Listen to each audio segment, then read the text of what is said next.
So if you've been following along in this series of training we've been doing around how to create the coolest ChatGPT-like plugin in the world, then keep listening. So what does plugin do? Very quickly, it costs virtually nothing to run, and it means you don't have to use ChatGPT, and it also means you can use OpenAI API, which is way more secure than if you use ChatGPT. If you're a company and you're worried about your data, you might want to take a look at it. What does it do? If you're in any application on a Mac or Windows, and even on the iPhone, you can Control C, which will put it onto your clipboard. Then you can pick a prompt that's going to give a hint towards a prompt that we'll get on the server in Make. And then it'll go off to OpenAI API. It will give you a response. It'll paste it back onto the clipboard. Then you're literally able to paste it into whatever application you want. So if you're in Word, and you're doing a document, you want it to complete your text, do that. If you're in an email and you want to give a decent reply, you can copy the incoming email and suggest a reply. Then you can just Control V it in. It's incredible, and I absolutely adore it. And we've started using it heavily at Club 365.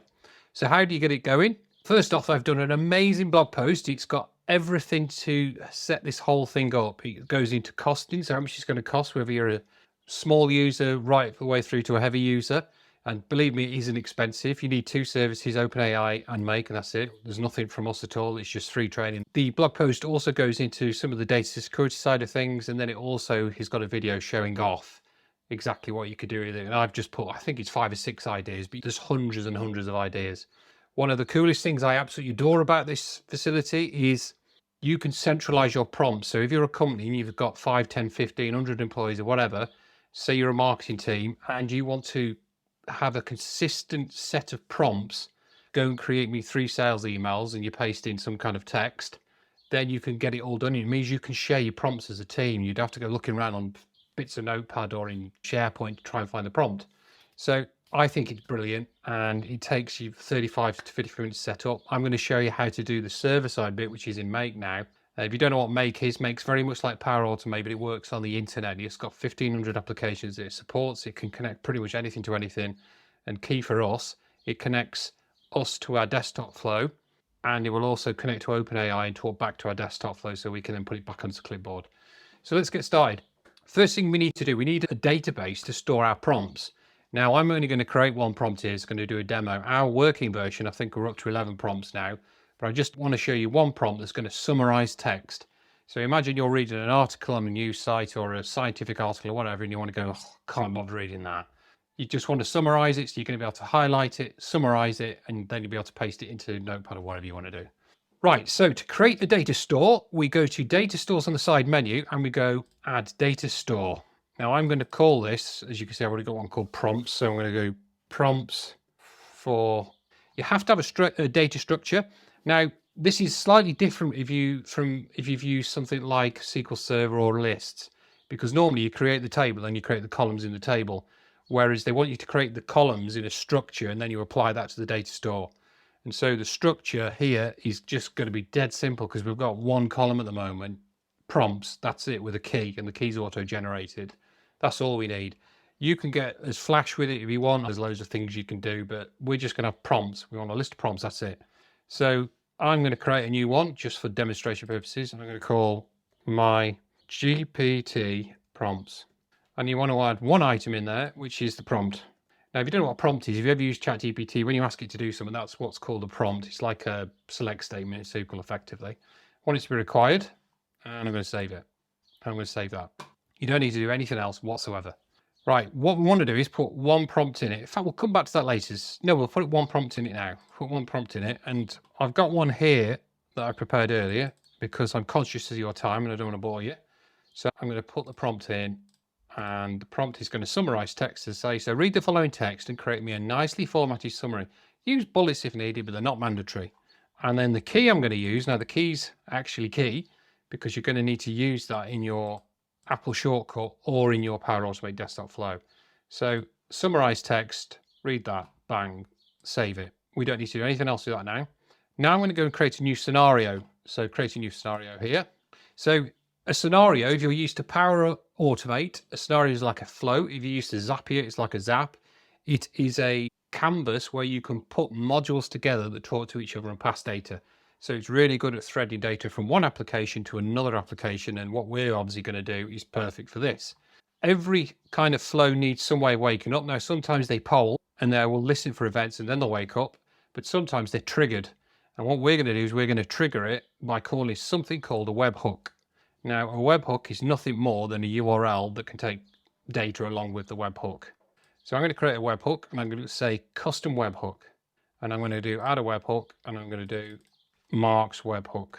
You can restrict this to your IP, and I suggest you do, because although the webhooks are very obfuscated because you could never guess them, if you're ever doing a demo like me, if you share it, somebody else finds it, they could send data into your scenario and they could run it. And so basically they'd be using your credits. So if you want to restrict it to IP, then just go for it and do that. I'm not going to bother. And then the next thing, what you do is you get this URL now. This URL is unique and it's unique to your scenario. And anybody that calls this URL will fire your scenario. But what it's trying to do is trying to be very clever. So when you call a URL, it needs to often send data. And the way it does that is by doing a HTTP post, which means it's going to call the URL and in the headers, it's going to send information about the data. And in our case, it's going to send the clipboard text and also the prompt that we'd like to run with the clipboard text. And so what I'm going to do is I'm just going to copy this now to my clipboard and I'm going to bring up my shortcut that I've got playing here. And I'm going to paste this one on here and I'm going to do nothing more than run it. So what's going to happen is, just to tell you very quickly about this shortcut in Apple, this thing will wake up when I've normally got it configured on a keyboard shortcut, but it can wake up just if you run it. It's going to get whatever on the clipboard. Then it will ask you to, you'll see this in a second, it's going to ask you what you want to do. So which prompt you want to pick. So you remember that list we've done in the data store, based on what you select here, it's going to do a select into that data store and get the prompt you actually want to use. And so in our case, we're going to use summarize text. And then it's going to use the prompt to create a variable. And then it's going to go and it's going to do a post. It's going to do a post where the body is JSON, because that's what make needs. It's going to have two keys inside that. One is the clipboard text and one is the template we've just selected from the list. Then what it'll do is it'll call it, make or run, it will come back to here. Then whatever it sends back, we're going to copy back onto the clipboard. And then we'll play a sound to say, boop, it's done. So it's really cool. It's really easy. So let's just go run this just to see if this thing works. Now, what you should see is let me pull this to the side. Oh, I can't pull that to the side. What you should see is this go green. So I'm going to run it and I'm going to go summarize text, done.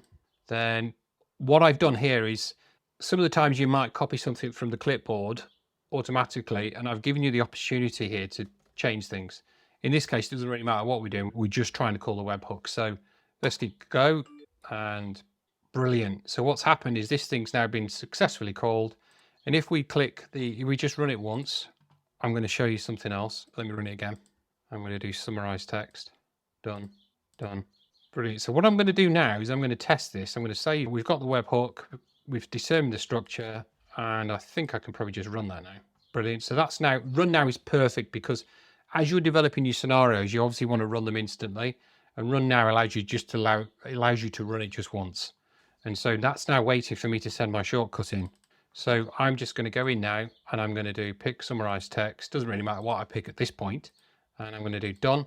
And what I wanted to show you is these little bubbles after it's run. They're really useful. So you can see now that what got brought into this module was, there is no scenario listening for this webhook, which is fine because that was on the clipboard, and then summarize text. So it now knows the structure of the data that's coming in, which is perfect. Next, what we need to do is we need to go and we need to look up the value. So we want to look up the template prompt based on this template. So in this case, it's summarized text. We know they've got that in the data store. So we're going to do a quick lookup in that data store. And the way you do that is you go data store, and then somewhere in here, there's some get record. Now we're going to pick our data store, which is prompts for demos. And the key is now going to be the template. So what we're doing here, because we're mapping it across, we're saying, go to the data store called prompts demo and get me the record that matches the template. And so what I'll do is I'll just go and run this again, run once, and I'll just fire it in again. Now it is important now I pick summarize text because that's going to match. So I'll run this, I'll go summarize text, done. So with a bit of luck, what's happened here, it took in summarize text as the key. And now it's come back with read the following text and create me a nicely formatted summary, which is perfect. We've now got the prompt that we want to append the clipboard text onto, and I'll show you that in the next step. So now we've got the prompt, now we've got the clipboard text. What we need to do now is call GPT. So if we go to OpenAI, there you go, that module is the perfect one. You want to create a completion, and you want to create a new connection here. I've got about 4 or 5. It's dead easy. You click on add, and I think it prompts you the first time you're in to create your own connection to GPT. You will need at that point an OpenAI account. So you'll need to go in and you need to sign up, and I think you need to put your credit card in. It is usage based, so I don't think they charge you every month like ChatGPT Plus, but you'll need an account there. I'm going to pick model number 4 because I like new toys, so I have to use the best of everything. GPT-4, you're probably absolutely fine on 3.5 and it's just as good. Now, what I want to pass into is I want to pass in the role, which is user, and I want to now pass in the prompt. So this is like you going into ChatGPT or into Bard or into Claude and creating the prompt. And so we've already created the first part of the prompt. Now we want to pass our data in. So the first part of the prompt is that, and then we put a space in. Then I want to do the content. So I'm now saying to equivalent of ChatGPT, but happens to be OpenAI, go and run this prompt against this content, and then I'll want to get a response. So what I'm going to do now is I'm going to go to the BBC because I want to summarize some text. So I've selected all the text here. I'm going to copy it. And now what I'd like to do, now I've run it once, it's waiting for me to run. I'm now going to call my shortcut, and I'm going to go summarize text, done. There you go. There's all the content from the BBC article because it's on my clipboard. Done. Over it's coming into here. Let's have a look at the values here. So summarize text, and there's the BBC article. Then it's got the right prompt out. So read the following text to create me a nicely formatted response. And then you'll see in a second, because this is taking a bit of time now, because it's gone off to the equivalent of ChatGPT, which is OpenAI, and now it's put the prompt together and it's going to give me an answer. So let me show you what it passed in. So the first thing it did, this is what came in. We asked it, read the following text and create me a nicely formatted summary. Use bullets if needed. There you go. So that was the prompt from the data store. And now this is all the clipboard text because we concatenated the two with a space in the middle. And then hopefully in here, you're going to have, in the choices area, you're going to have a summary, which is fantastic. It's summarized that text. So how cool is that? So that's brilliant. It's all working. The next thing we need to do is we need to now send that back down to the thing that called it, which is either the Power Automate desktop flow or it was the Apple shortcut. And the way you do that, you literally go webhooks, web response, and then you want to pick what we just found. So you want to go choice message, content, and what will happen now is we're going to respond to the webhook request with the response from ChatGPT. So let me go run this once, wait for new data. Let me go find a new article now. News, let's pick this one, Control C. Let's just copy to the clipboard. Let's run the Apple shortcut again, run, summarize text, done. 3 people know, yeah, perfect. And then what we should happen on the clipboard, I'm going to bring Word up while it's running that. Let's just check it's running. Yep, let's bring up Word because I just want somewhere to paste text. So it's just beeped. I know it's back now and you can see it's finished there. So let me bring up Word and I'm going to do Control Paste. So 3 adults nodes, yeah, so it summarized it perfectly. So this is brilliant because this now means if you actually incorporate a keyboard shortcut in the Apple shortcut, and you can do this on Power on my desktop as well, you literally don't even need to come here. You can do Control C. You can set a keyboard shortcut here. So like for example, I picked Control, Command and up arrow because that's one of the available ones. Loads are taken on Apple.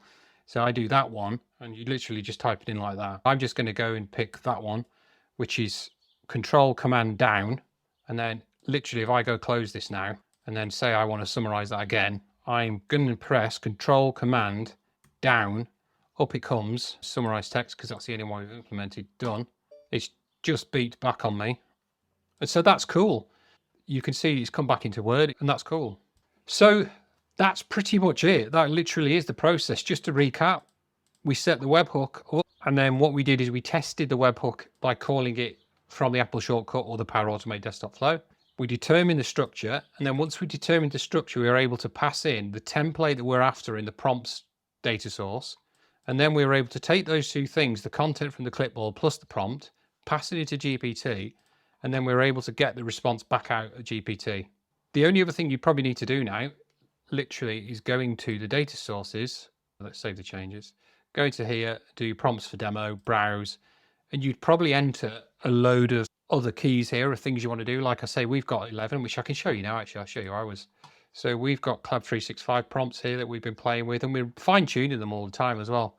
So we've got things like read the following question, give me a reply. So I could, it's something in a forum, for example, you can highlight it and just give me a reply. Improve the writing. I need this loads because my writing's terrible. I'm getting old. Usually I've got my glasses on and I just highlight it and say, can you improve it? JavaScript generator, I'm a bit of a geek, to be honest. I do actually write quite a lot of scripts. So sometimes I need inspiration. So I might be in Notepad, for instance, and I'll just write, can you write me a JavaScript function that's going to say hello world? Sales, the email generator, that's just something we use as well because we have a lot of workshops, and what I like to do is I like to go into the workshop, copy all the workshop text from the sales page, selling it on the registration page, and then it will go and create me an email, a series of 3 emails, which we can use as the basis. I create a lot of ads. I spend a ridiculous amount of money on Facebook ads, and it allows me to act as a Facebook advertising expert. I will explain what product service I want to sell. You create me 5 advert headlines, 5 ad copies. And so I literally just write down what I'm trying to sell and as much information as I can and just let it go do it. And sometimes I could be in Facebook doing that. So the world is your oyster. Honestly, the world is your oyster. You can have as many as you want. And like I say, the best thing about this is you can consolidate this with your team, because if every member of your team's pointed to the same scenario, they've got access to the same prompts. And you could take this even further. If you wanted to spend more operations, you could go and log every request that comes in, or you could filter types of requests. So if they've got like forbidden keywords that you don't want your company searching for, you could filter them and bin them off and reply, sorry, this is not allowed in the company. These scenarios that you see here can get very comprehensive. You can add all kinds of structures to them. There's a load of tools down here you can actually do to get really clever with them. And in fact, it's probably way more powerful than something like Power Automate. You can do error handling, and you can go off in different paths, etc. But for pure simplicity, that is it done. That's all you need to do, and it should work for you. So I hope that helps. Like I say, go read the blog post because there's way more information in there if you're completely confused by what I've just told you. Ta-da.